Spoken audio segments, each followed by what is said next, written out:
చాలామంది భారతదేశంలో అటువంటి వాళ్ళు ఉన్నారండి. Conveniently escaping batch. వీళ్ళందరికీ తెలుసు పిల్లి ఏమనుకుంటుందంటే తన కళ్ళు మూసుకుని పాలు తాగుతూ నన్ను ఎవరో చూడట్లేదు అనుకుంటుందంట. ఈ సెక్యులర్ బ్యాచ్ కూడా అంతే. ఈరోజు ఇదే దేశంలో లవ్ జిహాదులు నడుస్తుందని చెప్పేసి తెలుసు. ఎందుకంటే హాదియా కేసు నుంచి నిన్న మొన్నటి రేఖా కేసు దాకా చూసుకుంటే, లేదు శ్రద్ధా వాకర్ దాకా చూసుకుంటే దాదాపు 10,000 లవ్ జిహాదీ కేసులు ఒక కేరళ ప్లస్ సౌత్ ఇండియాలోనే జరిగాయి. ఇది అఫీషియల్గా కేరళ కోర్టు చెప్పింది. 8,800 కేసులు, మిగతా కేసులన్నీ కూడా తమిళనాడు, ఆంధ్ర, కర్ణాటక, కేరళ వీటిలో చెప్తా ఉన్నాము. ఇవే 10,000 కేసులు జరిగినాయి. అవి జరుగుతున్నాయని తెలుసు. ఇదే భారతదేశంలో మతం జరుగుతున్నాయని తెలుసు. వాడి ఇంట్లో జరుగుంటే ఎగ్జాక్ట్లీ ఇదే భారతదేశంలో, ఇదే దక్షిణ భారతదేశంలో, భారతదేశం ఏంటండి, ఇదే దక్షిణ భారతదేశంలో మతం కారణంగా మనుషుల్ని చంపేస్తుంటే మొన్నే ఒక సంస్థ నిషేధించారు, PFI అనేదాన్ని. అది అందరికీ తెలుసు. ఈ రోజున తాజ్ హోటల్ మీద దాడి జరిగినా, లేకపోతే బార్డర్లో బాంబు వెళ్ళినా, బాంబులు వేసే ప్రతి వాడు కూడా అల్లాహు అక్బర్, నారాయ తక్బీర్, అల్లాహు అక్బర్ అని నినాదాలు ఇచ్చే చేస్తున్నాడు. వాడు చంపేవాడికి మతం ఉందని ఈ గాడిద కొడుకులందరికీ తెలుసు. అయినా కూడా వీళ్ళు ఏమంటారు, all is well, all is one అంటారు. ఆల్ ఈజ్ వన్ ఎట్లాగో చెప్పండి. భగవద్గీతలో నేను చెప్తున్నా, ఛాలెంజ్ చేసి చెప్తున్నా ప్రతి ఒక్కడికి, నన్ను పూజించట్లేదు కాబట్టి, నా మతం కాదు కాబట్టి ఈయన్ని నరికే అని చెప్పేసి కృష్ణుడు ఎవరికైనా చెప్పాడా? ఖురాన్లో, బైబిల్లో ఇట్లాంటి వచనాలు నేను చూపిస్తా, నువ్వు చూపించింది తప్పు అంటారేమో, రమ్మనండి ఎవడన్నా. ఎవ్వడు రాలేడు. అంటే బైబిల్ని ఫాలో అవ్వకపోతే చంపేమని అర్థం. బైబిల్ని ఎవరైతే యేసుని నమ్మరో, లేకపోతే యెహోవాని నమ్మరో వాళ్ళని చంపేమని బైబిల్ చెప్తుంది. ఎవరైతే అల్లాహ్ని నమ్మరో, మహమ్మద్ ప్రవక్తని అంతిమ దైవ ప్రవక్తగా, లేకపోతే ఖురాన్ అంతిమ దైవ గ్రంథంగా అంగీకరించరో వాళ్ళని నరికేమని ఖురాన్ చెప్తా ఉంది. ఎందుకు చెప్తుంది? ఈరోజు బైబిల్లో చాలా క్లియర్గా ఉంది. హిందుత్వంలో కుల వివక్ష ఉంది. మీ ఆడపిల్లలను మా ఇంటికి ఇస్తారని అడుగుతారు. నేను మిమ్మల్ని అడుగుతాను, నన్ను క్రిస్టియన్స్లో ఎవరినైనా సరే, మీ బైబిల్ ప్రకారం ప్రాక్టీస్ చేస్తుంటే కనుక బైబిల్లో క్లియర్గా ఉంది, నీ దేవుడిని పూజించిన వాడికి నీ ఇంటి ఆడపిల్లని వద్దు, ఆ ఇంటి నుంచి నువ్వు మగవాడిని తెచ్చుకోవద్దు అని చెప్పేసి ఉంది. ఖురాన్లో కూడా క్లియర్గా ఉంది. అవిశ్వాసురాలైన ఒక స్త్రీని తెచ్చుకోవటం కంటే విశ్వాసురాలైన ఒక బానిస స్త్రీ ఎంతో మేలు అని చెప్పేసి చెప్తాడు. ఎందుకు మీకు అంత మతపిచ్చ? మరి మీ అందరిది సెక్యులరిజమా? నాదొక్కడిది మతపిచ్చ. నా మతంలో ఉన్న మతోన్మాదం ఏంటో ఎవరు చెప్తారు రండి. నేను ఓపెన్ గా డిబేట్ గా ఆహ్వానిస్తున్నా అండి, సిగ్నేచర్ స్టూడియో ద్వారా. మీకు అంగీకారం అయితే గనక ఎవరు మత గ్రంథాలు మతోన్మాదాన్ని ప్రేరేపిస్తున్నాయి? నేను చెప్తున్నా, హిందూ గ్రంథాలు ఒక 1,000, 1,00,000, 10 లక్షలు అంటారుగా వీళ్ళు. మీ ఇష్టం వచ్చిన గ్రంథాలు తెచ్చుకోండి. ఇప్పుడు మీ ఇష్టం వచ్చిన గ్రంథాలు తీసుకోండి, హిందూ గ్రంథాలు. నేను ఒక ఖురాన్, ఒక బైబిల్ తీసుకొస్తా. ఖురాన్లో మతోన్మాదాన్ని ప్రేరేపించే అంశాలు ఒక్కటున్నా సరే మీరు ఖురాన్ని విడిచిపెట్టేయాలి. బైబిల్లో మతోన్మాదాన్ని ప్రేరేపించే అంశాలు ఉంటే బైబిల్ని విడిచిపెట్టేయాలి మీరు. హిందూ గ్రంథాల్లో మతోన్మాదాన్ని ప్రేరేపించే అంశాలు ఉంటే మీరు ఎన్ని గ్రంథాలు చూపిస్తే అన్ని గ్రంథాలను నేను విడిచిపెట్టేటివి కాదు, ఆ గ్రంథాలకు వ్యతిరేకంగా ప్రచారం చేస్తా. ఇగో ఈ హిందూ గ్రంథాలు మతోన్మాదాన్ని ప్రోత్సహిస్తున్నాయి కాబట్టి వీటిని విడిచిపెట్టండి అని నేను చెప్తా.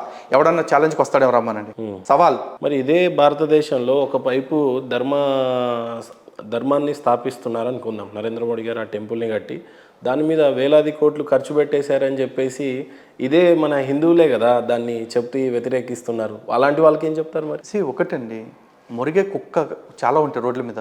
మురిగే ప్రతి కుక్కని చూసి మనం కూడా తిరిగి మొరగంగా దాని మీద ముందుకెళ్ళిపోతాం. లేకపోతే బాగా విసిగిస్తుంటే ఓ రాయి పెట్టో, కర్ర పెట్టో, నడ్డి ఎరగొడతాం. ఇప్పుడు మాట్లాడే బ్యాచ్ అందరికీ కూడా అటువంటి సమాధానం చెప్పాల్సిన సమయం వచ్చింది. ఎందుకంటే వాళ్ళని కుక్కలు అనుకుని వదిలేయాల్సిన స్టేజ్ దాటిపోయారు వాళ్ళు. ఎందుకంటే ఆ కుక్కలు అన్నం పెట్టిన చేతిని కరిచే స్థాయికి వచ్చేసాయి. ఎందుకంటే ఈ రోజున దేవాలయం కట్టుకుంటున్నాం అంటే ఎవడమ్మ మొగుడు సొమ్ముతో కట్టుకుంటున్నాం? కలియుగంలోనే అతిపెద్ద క్రౌడ్ ఫండింగ్ చేసుకుని హిందువులమైన మేము మనస్ఫూర్తిగా మా స్వామికి మేము ఇచ్చుకుంటే 5,000 కోట్లు జమ అయితే దానిలో దాదాపు 1,500 కోట్లతోటి ఆలయం నిర్మాణం కావచ్చు, లేకపోతే ఆలయం యొక్క మెయింటెనెన్స్కి సంబంధించి, ప్రారంభోత్సవానికి సంబంధించి అన్ని ఖర్చులకి పెట్టుకున్నాం. ఇంకా 3,500 ఆలయం పేరు మీద ఫిక్స్డ్లో కూడా పెట్టుకుంటున్నాం. మా ఆలయం సెల్ఫ్ సస్టైన్డ్గా ఉండాలి అని చెప్పేసి. ఇందులో ప్రభుత్వం పైసా, రాష్ట్ర ప్రభుత్వం కానీ కేంద్ర ప్రభుత్వాలు కానీ ఏమన్నా ఒక పైసా ఇచ్చాయా? ఎవడు ఇవ్వలేదుగా. ప్రజల పన్నుల్లో నుంచి ₹1 మేము తీసుకున్నామా? ఏం తీసుకోలేదుగా. మరి ఎందుకు మురుగుతున్నారు కుక్కలు మురిగినట్టు? వీళ్ళు అంటారు మాకు గుడొద్దు, మాకు హాస్పిటల్ కావాలని చెప్పేసి. కట్టుకోండిరా మీరు, హాస్పిటల్ కట్టుకోండి. ఎవడొద్దన్నాడు? నువ్వు హాస్పిటల్ కట్టుకోవాలనుకున్నప్పుడు, దానికి డబ్బులు కావాలన్నప్పుడు నువ్వు ఫస్ట్ ఏం చేయాలి? మైనార్టీ వెల్ఫేర్ స్కీమ్స్లో భాగంగా మేము చర్చిలు కట్టుకోవటానికి, మసీదులు కట్టుకోవటానికి, షాదీఖానాలు కట్టుకోవటానికి ప్రభుత్వాలు డబ్బులు ఇస్తున్నాయే. మాకు అలా డబ్బులు వద్దు, మాకు ఈ మతపరమైన కట్టడాలు కట్టుకోవటానికి మేము కట్టుకుంటాం, మాకు మీరు హాస్పిటల్ కట్టివ్వండి, బళ్ళు కట్టివ్వండి అని చెప్పేసి అడగండి. లేదు ఇంకా ఎక్కువ మీకు అడగాలి అనిపిస్తే కనుక మేము హజ్ యాత్ర పోవటానికి సబ్సిడీలు అడుగుతున్నారే, ఆ సబ్సిడీలు వదిలేయండి. హోలీ ల్యాండ్స్ పోవాలని చెప్పి సబ్సిడీలు అడుగుతున్నారా, ఆ సబ్సిడీలు విడిచిపెట్టేయండి. ఇవన్నీ ప్రజల డబ్బు, ఇందులో అన్ని మతాల వాళ్ళ డబ్బు ఉంది, మాకు మాత్రమే దోచిపెడతాం ఎట్లా అని చెప్పేసి అడగండి. అప్పుడు మేము కూడా మాట్లాడాం. కానీ ఇక్కడ మేము వేసుకున్న డబ్బుల్లోంచి మా విషయాల్లోకి తలదూచి మీరు మాట్లాడితే మాత్రం మక్కెళ్ళు ఎరగతంతం. ఇందులో నాస్తికుడు డబ్బు లేదు, క్రాస్తికుడు డబ్బు లేదు, లేకపోతే ఇస్లామిక్ వాది డబ్బు లేదు. ఇందులో రాముని నమ్మిన వాళ్ళ డబ్బులు ఉన్నాయి. రాజ్యాంగం పరంగా ఇప్పుడు కాన్స్టిట్యూషన్లో చూసినట్లయితే మత మార్పిడి చేయొచ్చా అండి? లేదండి. మరి మత మార్పిడిలు బహిరంగంగా ఇన్ని జరుగుతున్నాయి, మరి వాటి పరిస్థితి ఏంటి? మత స్వాతంత్రపు ఆర్టికల్ ఏదైతే ఉందో, మత స్వేచ్ఛ, స్వాతంత్రం కాదు, మత స్వేచ్ఛ ఆర్టికల్ ఏదైతే ఉందో దాన్ని పూర్తిగా కూడా వీళ్ళు అవగాహన చేసుకోకపోవటం. ఈ సెక్యులర్ ప్రభుత్వాలుగా చెప్పుకునే రాజకీయ పార్టీలు ఎవరైతే ఉన్నారో వీళ్ళు మత స్వాతంత్రాన్ని సరిగా నిర్వచించకపోవటం, సరిగా వాళ్ళు అమలు చేయకపోవటం వల్ల ఈ దరిద్రాలన్నీ వస్తూ ఉన్నాయి. ఈ రోజున ఆర్టికల్ 25 చాలా క్లియర్గా చెప్తా ఉంది. భారతదేశపు చట్టాల ప్రకారం నీకు నచ్చిన మతాన్ని పాటించుకోవచ్చు, ప్రకటించుకోవచ్చు, ప్రచారం కూడా చేసుకోవచ్చు. Practice, preach, profess. బట్ ఎలా? ప్రతి ఆర్టికల్ వెనకాల కూడా, ప్రతి రైట్ వెనకాల కూడా రీజనబుల్ రెస్ట్రిక్షన్స్ అని చెప్పేసి అదే రాజ్యాంగం చెప్తుంది. సహేతుకమైన నియంత్రణలు.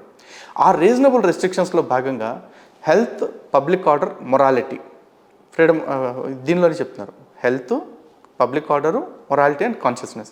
అంటే నాకు నీ మతం గురించి తెలుసుకోవాలనుకున్నప్పుడు నేను నీ దగ్గరికి వచ్చి బాబు నీ మతం గురించి చెప్పు అంటే నువ్వు చెప్పు. కానీ అట్ ద సేమ్ టైం నువ్వు నీ ఆరోగ్యం బాగు చేయడానికో, లేకపోతే నీ ఆర్థిక స్థితుల్ని బాగు చేయడానికో నా మతం కానీ నా ప్రార్థన కానీ ఉపయోగపడుతుంది అని చెప్పేసి చెప్పకూడదని రాజ్యాంగం క్లియర్గా చెప్తుంది. అదేవిధంగా పబ్లిక్ ఆర్డర్, ప్రజల యొక్క జీవన ఏదైతే ఉంటుందో అది డిస్టర్బ్ అవ్వకుండా చూసుకోవాల్సిన బాధ్యత కూడా మీదే అని చెప్పేసి ఇదే రాజ్యాంగం చెప్తా ఉంది. దీన్ని ఎవడన్నా పాటిస్తున్నాడండి? ఎవడో పాటించడు. రోడ్డు మీద ఎక్కడ పడితే అక్కడ స్వార్థ స్వస్థత కూటములను పెట్టి పెడతాడు. కొబ్బరి నూనె డబ్బాలు తీసుకొస్తాడు. ఈ కొబ్బరి నూనె తాగితే నీకు దెయ్యాలు పోతాయి, ఈ కొబ్బరి నూనె తాగితే నీకు రోగాలు పోతాయి, ఈ కొబ్బరి నూనె తాగితే నీకు సర్వాల దరిద్రాలు వదిలిపోతాయి అని చెప్పేసి చెప్తాడు. ఇంకోడు బలూన్లు అంట, మ్యాజికల్ బెలూన్స్, ప్రేయర్ బెలూన్స్. ఇంకోడు ప్రేయర్ కర్చీఫ్లు అని చెప్పేసి అమ్ముతా ఉన్నాడు. ఇంకోటి దర్గాల దగ్గరికి తీసుకొచ్చి తాయెత్తులు అంటాడు. ఏమంటే భారతదేశంలో రాజ్యాంగం హిందువులకు మాత్రమేనా? మిగతా వాళ్ళకి వర్తించదా?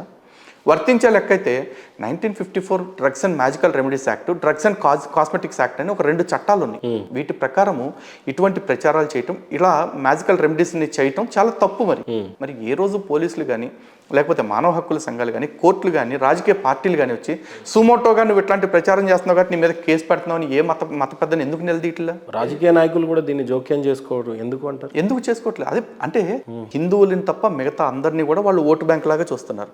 హిందువులకు వచ్చేపటికి ఏం చేస్తున్నారంటే కులాల వారీగా విడగొడుతున్నారు. కమ్మ, కాపు, రెడ్డి, రాజు, మాల, మాదిగ, ఎరుకల, యానాది, ముదిరాజు, యాదవ్, గౌడ అందరిని విడగొట్టేస్తారు. కులానికి ఒక కార్పొరేషన్ ఇస్తా అంటాడు, కులానికి ఒక బిస్కెట్ వేస్తా అంటాడు. నువ్వు ఏ కులానికి ఎంత చేయాలనుకున్నావు అంత చెయ్యి, కానీ హిందూ యాజ్ అ యూనిట్గా కూడా నువ్వు మాకు సంక్షేమం ఇవ్వాలిగా.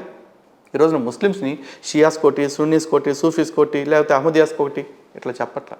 క్రిస్టియన్స్కి వచ్చేపాటికి క్యాథలిక్స్ కోటి, ప్రొటెస్టెంట్లు కోటి, బాప్టిస్టులు కోటి, లూథరన్స్ కోటి, ప్రెస్బిటేరియన్స్ కోటి ఇట్లా చెప్పట్లా. వాళ్ళని క్రిస్టియన్స్ అంటున్నావు, వీళ్ళు ముస్లిమ్స్ అంటున్నావు. మరి మేమేం పాపం చేసాం? మమ్మల్ని ఎందుకు మతపరంగా విడగొడుతున్నారు? మేము అడగొద్దా?